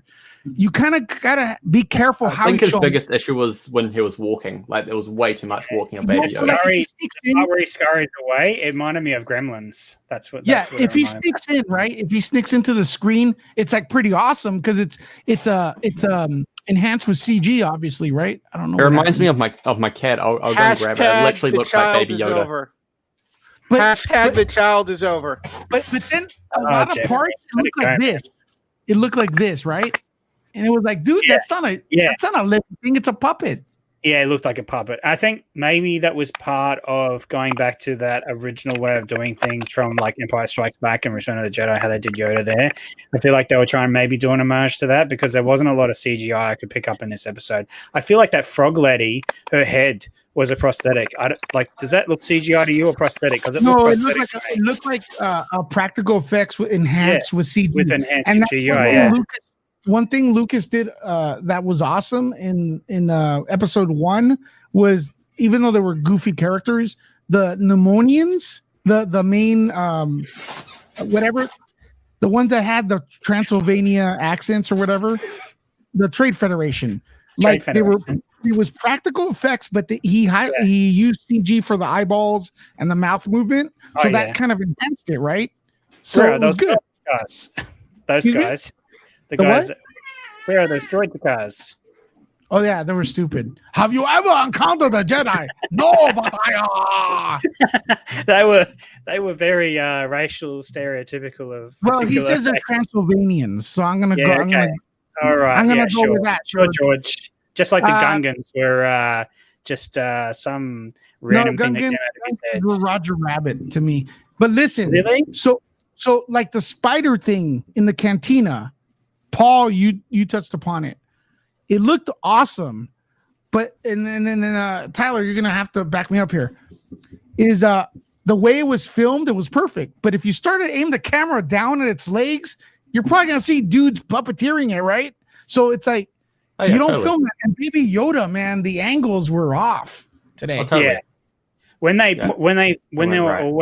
pointed down, anytime you can see him from like the chest up, it was fine. But when you saw him scurrying along or walking along, it just looked like he was on like stilts or something, like back and forth, moving. Paul Lewis and Tyler have fallen out of love with the child. No. It just reminds me of my cat who does not listen. Literally, the attributes. Oh, that is cute. Hold on, dude. Let me put that up. Hold on. Oh my God, that is awesome. It looks real too. Is that a Sphinx or a Siamese? It is a real cat. It's a Devon Rex. There we go. There's a bit of lighting. Siamese?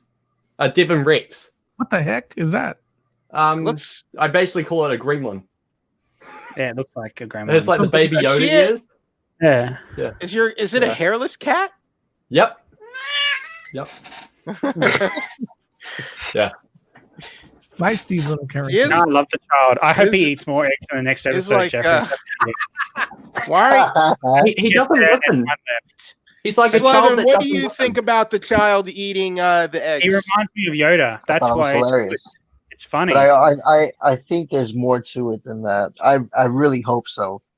I really hope there's more to it than that. So because they haven't reached their destination, he kind of felt that something was off because he's force sensitive, and he's looking at the little kids. No one knows what to do, So he's probably just slurping them down. So if he doesn't cough them up, what will you think next week? Oh, I I'll love be like, it. yeah, Still. that's kind of I think- fucked up, but it was Nah. hilarious. I'll be like, he's See, just like Slevin Yoda. agrees with me, Paul. I don't care. He would be But just it is like funny Yoda, though. stealing his lunch at the start. Whenever you see him, he's just like, mine, with the torch. He's just be like Do you Yoda. think Jeffrey's taking the egg thing too serious? So what'd you say? Yes. My cat just went and Myra. interrupted. Yeah, If you need to Jeffrey's let go taking- of the egg. Why are you putting your human I wouldn't necessarily expectations on say an alien he's making baby? a big deal. It is sort of a big deal. It's like he's basically saying that Baby Yoda's a carnivore. To be honest, I thought you were going to say Baby Yoda's a. yeah, I was like, wait, hold on. Well, that's what Jeffrey's describing it. But then he's saying they're live babies, and they never said that. They said they were eggs, and they're taking them to the daddy True. to be fertilized. That's what they said. It's just So- like Eden cracking a egg right Yeah, now. but weren't and they be like the swallowing it on last ones screen. of her race or something like that? No, the last They ones are of in- her clan. Her line. Clan or They're an something. endangered They're lying, species. yeah. Trask is the last hospitable planet for It's her the circle species. of life. You have Well, to you think know. about it like sea turtles. Eden, yeah, that's right. Like nest their legs. They go into the wild, into the water, and then half of them get eaten by sharks. Yep, It's that's yeah, right. because Guys- Baby Yoda's basically the predator Myra, of the these are story. sentient, intelligent beings like you and me. So Again, are you're putting your dolphins. human So are expectations on an turtles. alien creature who is a child who doesn't know any better. So if they're Yeah. in Putting the danger, we should be majority- you protecting guys them, are Myra. focusing Nah, on it's the- But the great. whole I thing love is that Baby Yoda is you not have human. a child. Yeah. I raise a child, and they find stuff and they put it in your mouth when you're just like, what the hell are they doing? Look, so look, you when- putting these expectations of an adult person into a child doesn't matter if he's 50 years old. In his species, he's a 5-year-old. Okay. When But we he's putting first saw other Yoda- babies into his mouth. He's not human, Jeffrey. They're not babies. They're just eggs, man. He's When an we alien first saw Yoda- creature. Alien creature. For all you know, that is what his species eats. Yeah, he loves we it. don't know. We never know what. Or maybe Yoda it's a can- secret spy I agent that we mean, don't look know at about. he in was the random eating storyline. frogs throughout the whole first season. Yeah. I think that it's She good was that a Yoda is frog doing race. everything he can to survive. You see, he's hungry. He's just eating what he can. He's just taking what he needs. Jordan Douglin is saying the episode was too much filler and not enough action. Didn't progress the Dean story. Jarin along is a enough. bad father Shut and a up, bad Jeffrey, I'm influence. talking. Jesus Christ. This guy could have his own show. Just He talking does. about He Baby has Yoda all day. Sorry, Jordan. Jordan Douglas says the episode was too much filler and not enough action. Didn't progress the story along enough either, in my opinion. Nonetheless, still fun to watch, but not a strong episode as one, in my opinion. That's a good take. It's fair. Yeah, it was a filler. It was definitely a filler episode. But I don't agree with the action. That scene where they were flying through the sky, through the clouds, and there was a sunset was like one of the best scenes I've seen in any Star Wars. It was amazing, that chase scene. And then him doing like kick the throttle to nothing and The just dog free fight falling. was great. The chase with the spiders was great. Yeah, it was horror. Press Very one if horror. Baby Yoda should eat more eggs in Oh, episode yes. 2. I need to episode press 3. 1. The fight at the opening fight, the cold open fight Probably was great will. too.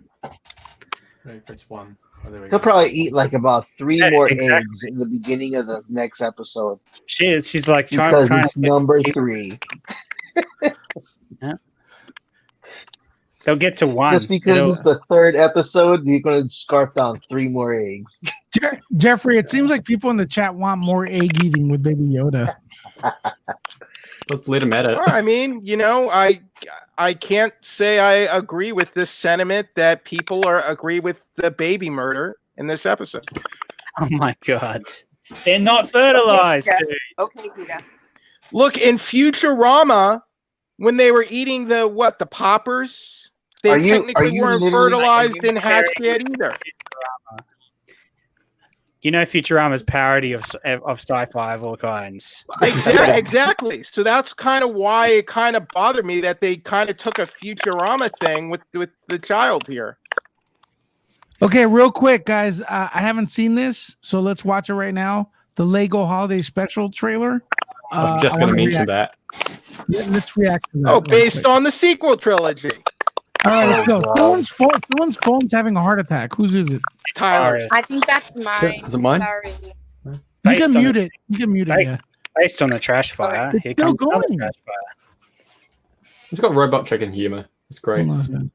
Okay, Hold you on know a what? second. Then I don't want to mess. I'm No, gonna it's go still ahead and doing leave it then, 'cause though. I don't want to mess up your stream. But I'll just No, it was still doing it when you muted. I think it was 11. See, it's still Yeah, the crackle.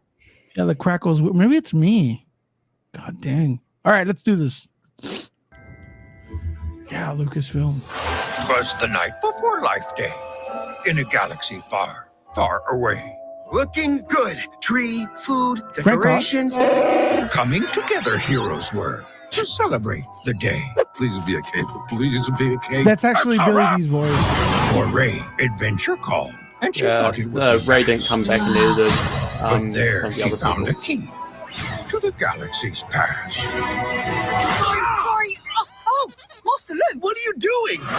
This is Wow. so cool. We've seen my master. My master's master. Concentrate. My master's father. Impressive. My master's father's master. Emperor Palpatine? I don't believe it. You think maybe you could put a shirt on? It's a key They're to paying travel across themselves space out. and time. I will change. To the future. So sure are you. Less talky, more fighty. Pod races. Jigs. Oh, double jigs. He's eating So eggs. cute.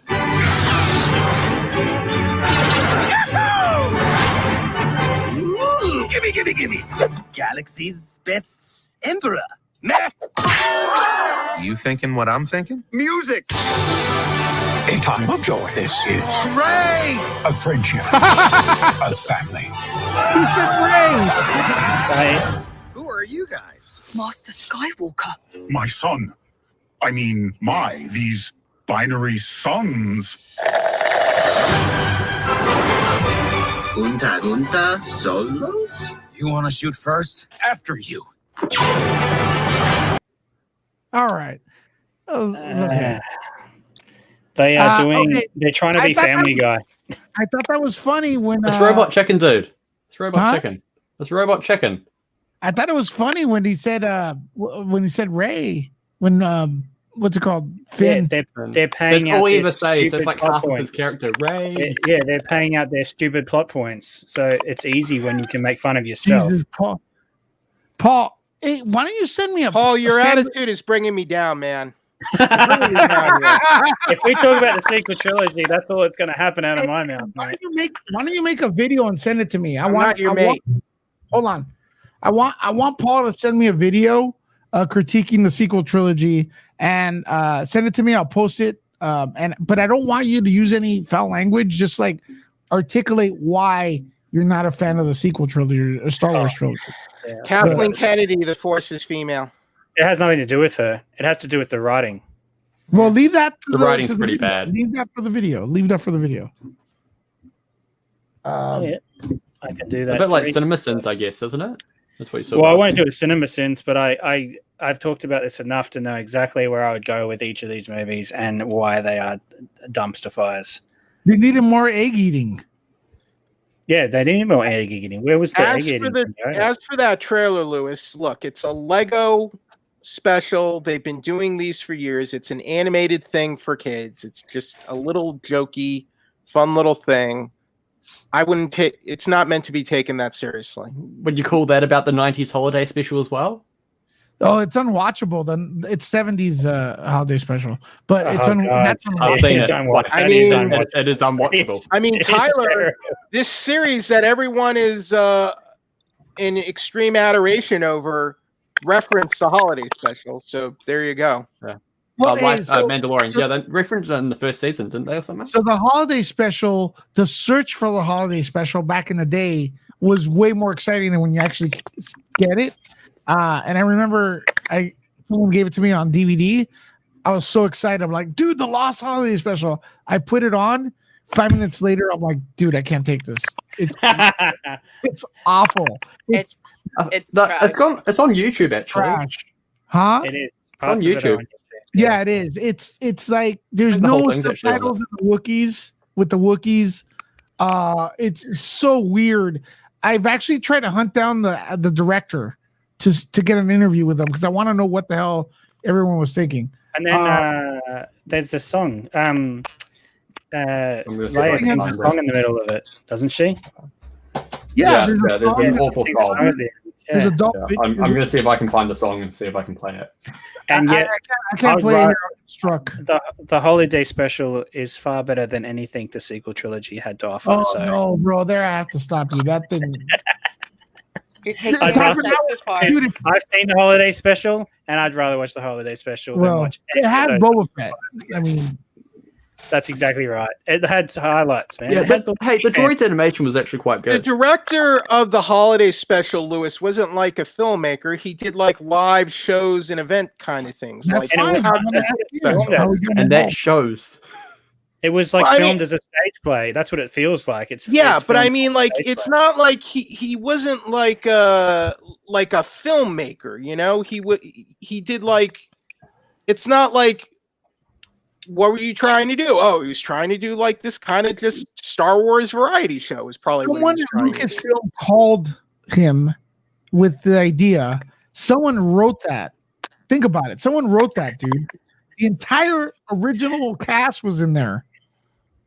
Yeah, just think I don't about think. that. My understanding is Lucas had nothing to do with it, and he didn't have any control over it. Is my understanding. Oh, he wanted to. I remember reading that he wanted to stop it, like at some point, and then it was like out of his hands. They were going ahead no matter what. In fact, he signed off on it in the first place. Okay, that's all fine and dandy until you realize he was also George Lucas was involved with the Ewok adventure. So then you start to go, wait a minute, amazing, man, come on. You start to think, wait a minute, that's in his DNA. This stuff's kind of in his DNA. Yeah, I love Return of the Jedi. I like more than Empire. Bro, he had an old lady in episode 1 complaining about her corns aching. Hang on. The eggs. That was, I believe that was a New Zealand woman, and she was like, "My bones are aching, Annie. A storm's coming." That's what she was saying. Yeah, like, I'll never forget that. I'll never forget that scene. It's great. I haven't seen any Ewok Adventures actually. My corns are aching, Annie. There's a storm coming. It's like, sounds what? more Scottish than New Zealand. Dude, I'm New Zealand. That's non-New Zealand. Well, whatever it is, I don't care. In the movie, my corns are aching. My bones. She said my bones are aching. That's what she says. My bones. She said corns, like in her feet. No, she said bones. Corns. She's like, you better get home, man. Is that available on Disney Plus? Yeah, put it on right now. She says corns. My episode bones are 1. aching, Anakin. You should go home. Yeah. Get home, but storm's coming, Annie. That's what she says. But what is she talking about? Why is she talking to a kid about that?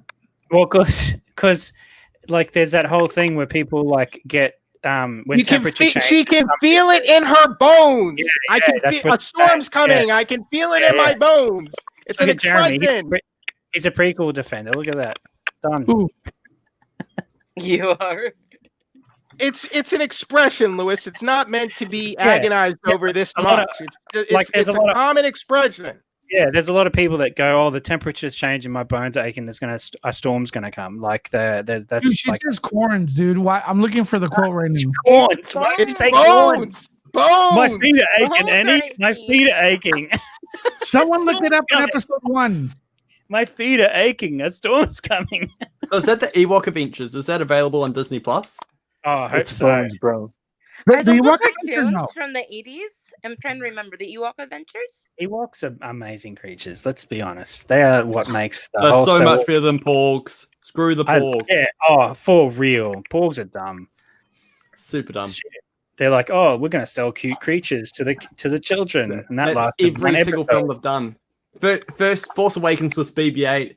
Then last year was the Porgs. Yeah. And then, oh my gosh, what was the other one? Last year I also had the crystal anime dogs that they had in the cave. That was like to appeal to the anime fans. That was a meme. stupid. Oh, my bones are aching. Oh, my bones are aching. I just looked it up on Disney Plus and I put on the subtitles. Because Lewis is like, oh, my corns, my cones, what the hell? My corns ache. That's she's saying my feet are aching. A storm's coming. Storm's coming up quick, Annie. You better get home quick. Bones. Bones. But then again, My guys, how many bones are times has George aching. Lucas changed things in his films? Okay, let me ask you a question, Jeffrey. Could you look for the scene where Kid what is the name of the kid? The one that they thought was Boba Fett, one of the slave kids?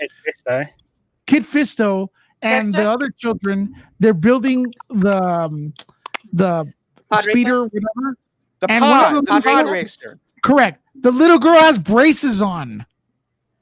She's a slave and she has braces on. Of course she does. Because But they don't have dentists on Tatooine? No, they don't care. The Tusken Raiders use their gaffy sticks to do dental work on their banthas. Why not? Oh my God. Because braces are Earth technology, and you don't give braces to slaves. Jeffrey, I would agree with that to some point. Yeah, you're a sequel apologizer, mate. Are you? I mean, is that an insult? Are I you honestly think insulting this me? conversation has gone so off the Second of rails. all, Paul, I'm not your mate. It went I'm not from your Baby mate, Yoda buddy. to Ewoks. Carnival It's a Yoda, common Carnival Baby to expression, Ewoks. It's a common expression down this end of the world. Yeah, I know. All right. What about the new Warwick series? That new series with Warwick Davidson. Oh, I hope he's playing the Ewok again. That would be great. I'll watch an Ewok series. Yeah. But I'm not sure if he will be because he played another character as well, also in It's Star Willow. Wars. I think. Isn't he? That's what he's coming back for, is Willow. Okay, That's Lewis, one. the girl with braces, how do you know that girl is a slave? Why are you Okay, assuming she's a slave? Let's see. Does it have it here? Let's have a look. It'll have one line in the home. Jiren warns Anakin of an approaching storm. Storm's coming, Annie. You better get home quick. But then she says something before that. She says, "My bones are aching. Storm's coming, Annie. Coming up." That's what it says. It. I don't know where I it says just it, but looked that's it up on Disney Plus, like we what she said established. before this. that. She says, Yeah, but we've just established how many times does George Lucas change a very small detail in his films. "Did he go back and like ADR it?" Yeah, exactly. Raise He did that line. ADR so much stuff. I will tell you this. I'm kind of good friends when we see each other with Ray Park, and there's way more Darth Maul that we never. By saw. the way, Oh, Lewis, the girl with braces in Phantom Menace was George It's his Lucas' daughter. daughter. It's his daughter. Yes. Yeah. That's why That's why she's in it. I hate to say it. Well, that's why Fisher's daughter's in the sequel trilogy because she's Fisher's daughter. Like, Okay. it's I think that's we what have to admit happens. though that Ray Fisher was probably the only good part.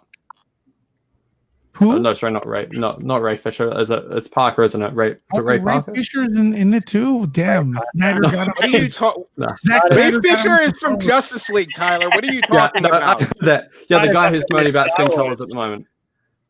Star Wars up, Fisher's up. I was Tyler, are referring you to Darth Maul. racist? Tyler, you're starting to sound racist right now. What the hell are you talking about, Jeffrey? He's talking about Ray Fisher being in Star Wars. What are you talking about? I meant Ray. Is it Ray Parker who played Darth Maul? Yes. No, Ray Park. His name is Ray Park. Ray Park. Yes, Ray Park. Yeah. Don't get that I name reckon he was wrong. probably Jeffrey, the only good bit in the Phantom Jeffrey, I Menace. think you need to take a chill pill. You're getting cranky. He needs to drink Jeffrey some needs to take a alcohol. nap. Like the Mandalorian did it half the episode. Jeez. He's a human being. He needs rest. He has to walk talking around about with Carrie all that Beskar armor, and he has to carry the child around. The guy needs some sleep. What's nothing wrong Yeah, with but that? why waste our screen time showing him sleeping? It's like, oh, there's like 3 lines I think where he said, "I'm going to sleep, rest well. I'm just going to go out the back and sleep," or something. Well, he did sleep for a second, and then the alarm went off. So we don't know how much but time. I'm saying, I'm pretty sure he did a couple of times where he's like, "I'm Why going to does sleep. that, I'm going to sleep. I'm Tyler? going to sleep." Tyler, why does that bother you? I appreciated Well, the slingshot. it's just about like the dialogue. It's like, why use repetitive dialogue when you could write something fresh? I have a bad feeling that Frog's husband is the green guy from the first episode of season 1. What, Remember the the guy? The guy that The froze blue it? guy. No, it's not, because if you Mithril? look at the trailer again, majority of the trailer for this season is based in episode 3, because you see the ship going towards the planet, then you see him on the planet with the frog lady with the canister, and her husband, you can presume now, is Poseidon, and that's where that chick in the cloak is, Sasha. What's her name? Sasha Banks. Yeah, she's like in that. I understand that she's going to play Sabine Wren, though. Yeah, probably. We'll see. But she Imperial- obviously. Looking at him like he's a Mando, so obviously I think she's going to recognize him as a Mandalorian immediately. So Imperial just brings up a good point. He has a helmet, so we don't know if he slept, but he could be sleeping as he's talking to people. Like, yeah. Like he could be like, yeah, and then just like take a nap.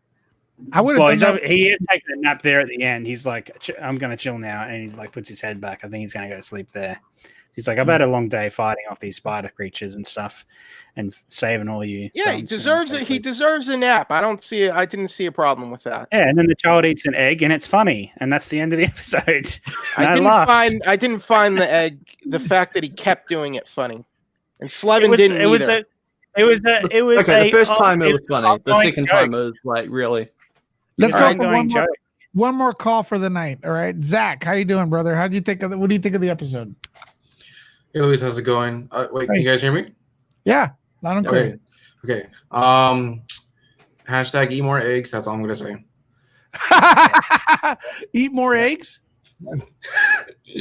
No. All seriousness. I rate it 7 out of 10. I'm glad people are giving it a 7 out of 10. I will say the ending. I forgot who said it. The ending was a little bit too convenient. Thank you. Just give this man the prize. Slevin said it was convenient. Oh shit! What else? The action of, like everyone said, action was pretty good. Honestly, when I saw the spiders, alien never crossed my mind, honestly, because I was just too focused on the thought, like, oh shit, those are the spiders from Rebels, all that. I did get some sort of like a little bit of a horror vibe from that. And also has anyone here seen Rebels? There were some definite callbacks to Rebels in this episode. I agree. Okay, I half expected for some sort of Force user to just come out of nowhere and tame the spiders and save Mando, but that didn't happen. But that's what I thought would happen. I thought at the end it was going to be Boba Fett. Like, we thought Mando got saved, and it was Boba Fett. Yeah, I thought it was going to be Slave One shooting him, and then he lands, and then he's like, "Give me my armor." Basically, instead it was Trapper Wolf and Captain Corso Tiva. So check Filoni. Great to see him in the episode. The guy that plays. I didn't mind him the first time. The second time was really. Who's the guy that plays? I forgot, Apollo Creed. Grief Karga, Carl Weathers. Carl Weathers episode is supposed to have the most Baby Yoda. This episode had a lot of Baby Yoda, so I don't know what they're gonna do with that. So hopefully not kill more babies. Eggs. They're not babies. They're That's the one that Carl directed, right? Not this one. Nah, Peyton Reed did Carl this one. say that the one that he directed had the most Baby Yoda? I find it ironic that Peyton Reed did the episode with Bugs when he's done a movie with Bugs. Okay, guys, I'm gonna cut this off right now because the egg talk is getting me hungry. So what I'm gonna do is I'm gonna look. I want to thank everyone. I have a message. Okay, YouTube, the world, the planet is against me. It's been. Paul, do you mind? You may think you're subscribed, but you're probably not, because YouTube has been automatically blacklisting this channel. Why? I don't know. Because I don't even cuss here. But yeah, you may think you're subscribed. You may think you have that notification bell on, but the fact is you don't. So make sure you do it right now. Okay? It's been a special message here from the Nerd Report. What do you guys think? Is it maybe because you just played the holiday special and you might have not, and it might have been a copyright thing? No, I'm kidding, man. Okay. It's he's making fun of other. No, he was going after you, Lewis. They age restricted him. They did age restrict me. Oh, that's the name. I was trying to think of the channel. I feel like you're taking off Nerd Erotic. He does it all the time. Oh, every stream. no. A lot of other streamers do that, not just him. But they may be right, dude. I don't know. There's some weird stuff. Shadow banned me. I do Twitch. We do have Twitch. All right, guys, we're out of here. I want to thank you. Are you guys going to come back next week? Yeah, sure. Why not? Oh yeah. Yeah, Don't eat an endangered species baby eggs. I hope he eats some Let's hope we see Boba or Sabine next time. All right, guys, we're going to be back for chapter 11? That's bankruptcy here in the States, but it's going to be the 11th. Is it like the 11th episode of Mandalorian? I love the Trump press conference today when they cut him off on CBS or something. What I like is no one knows how to count.